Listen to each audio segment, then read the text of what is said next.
if I ever leave this world alive. Well, thank you for the things you did in my life.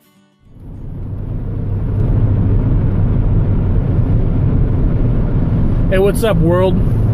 Wisdom Junkie. I just got done watching a video of my friend Eric, Bama Piper, and I immediately had to make this video when I got done with him. He just got done doing a video essentially responding to another video by Briar Fan. So I'll put the links to those two videos on there, but the reason why I felt like I needed to just jump right in on this is because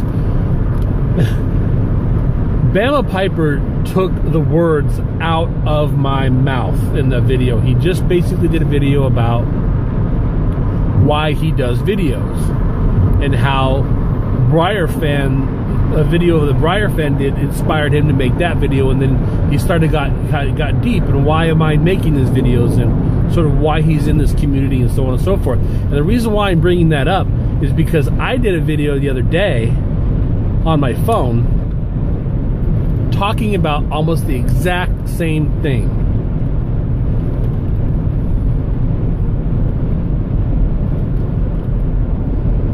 By the way, Dr. Grabo, Bama Piper gave it to me. Smoking Frog Morton, got that out of the way. So, in the video I had made, I went into like totally in depth and deep into why I'm in this part of this community and all this other stuff. And the long story short of it is I decided not to post the video. I decided to delete the video. I felt that it was too far beyond the bounds of what I thought was acceptable for me to put out online to the pipe community. And I became a chicken shit and I deleted the video. And I regret having done so. In fact, I actually later on, I was going to go actually upload it and forgot that I had deleted it. Was kind of upset. And then, boom! Bama Piper goes and does this video and got me all inspired again. And like, okay, well,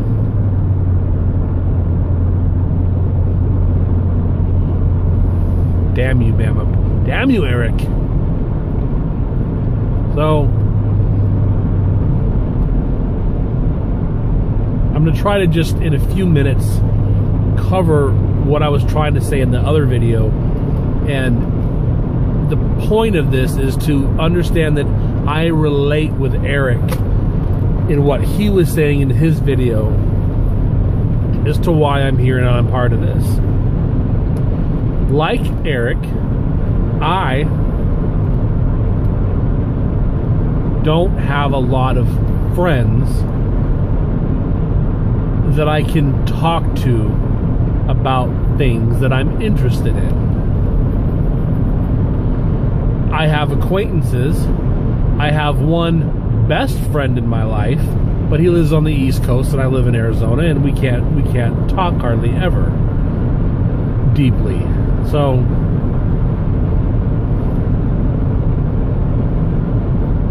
I don't like sports.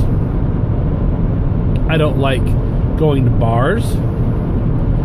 I don't like much of what men my age, young men, are into. I just don't. I'm not into those things. Take one look at my channel and you'll understand what I'm into, and about the handful of people that are into that as well. And that is, you know, philosophy, literature, thinking, deep thought, you know, history. But I also like tobacco, pipes and cigars.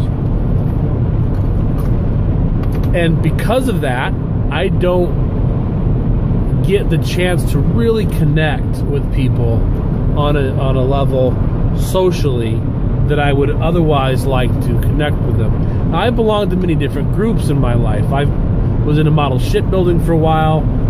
They were a group of assholes. I didn't like being around them. I just didn't like them. So I kept away from them. I've been involved in other organizations. I was in Toastmasters for a long time. This is a public speaking, leadership, communications organization that I was a part of, and I was held leadership positions in, and that was great. But it's all about professional stuff and being able to speak and so on and so forth. And that didn't.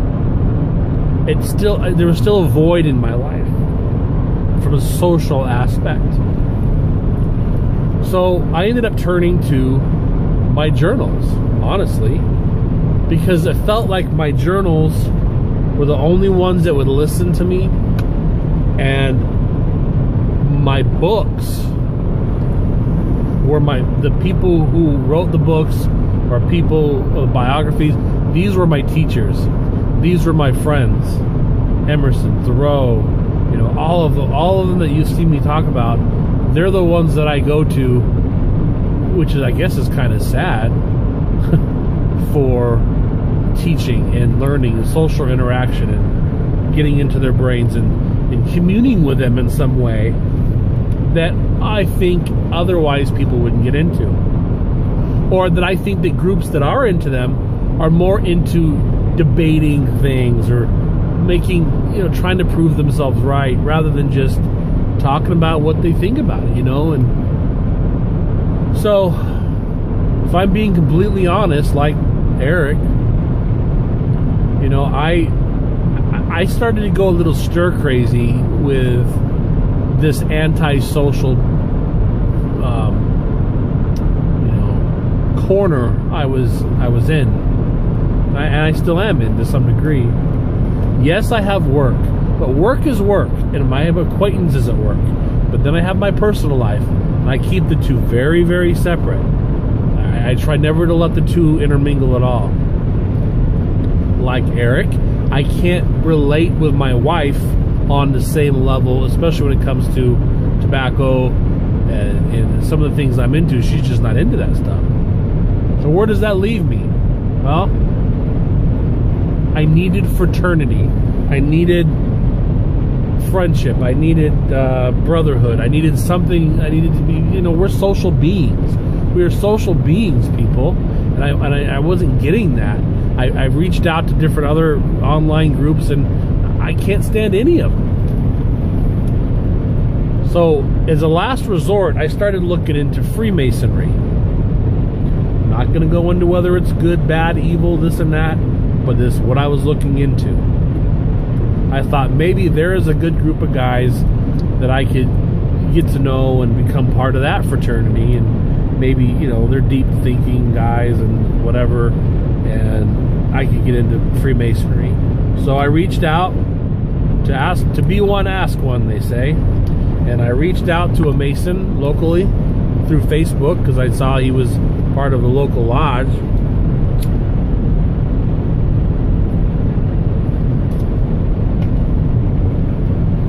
That was about 3 or 4 months ago, and I have not heard back from him since. So, I don't know. And right about the time I started to just kind of give up on the idea of Freemasonry, I started to really realize that I kind of came to the pipe community. And in the pipe community, in a weird way, I have found a way to fill the void from a social aspect in my own life. As weird as that sounds. Like Eric says, we sit in a room and we smoke pipes or cigars and we literally talk to our phones. But somehow we get something out of that. What are we getting out of that? I think we're getting out of it, obviously, something. And for me, I'm getting out of it the ability to talk about things that, I want to talk about that I could never get anybody else to listen to. And you can either watch it or not, and I don't know. I don't know if you're cussing me at the other end. I don't know if you're agreeing with me or whatever you're doing. It doesn't matter. I feel like I can actually talk, and that I have an audience, and that, I can go and I can listen to you guys too, and we come back and forth, and we do it on our own terms, and we do it on our own time, and when it's convenient for us. And even though we don't have to, set up a time to go at a cigar place and sit down and talk, and then and work through all that stuff, somehow this platform just works. And I like it. And that's why I continue to come back. Yes, I've gotten good commentary, and yes, I've gotten a lot of followers, and that's great. But even if I got 0 followers, I think that I would continue to still do it, just because, in a way, this is like a journal, if nothing else. Even if no one else was watching, it's cathartic. I'm getting things out that I want to talk about and think about, and so on and so forth. So I had to make this video, even though the lighting sucks and everything else, and it's midnight and I'm driving home, because I was so passionate about what Bama Piper had to say. So that's it for tonight. 10 minutes is enough, guys. Thank you very much, and hopefully I'll get the guts to actually upload this video. Keep the pipes lit, fellas. Thank you.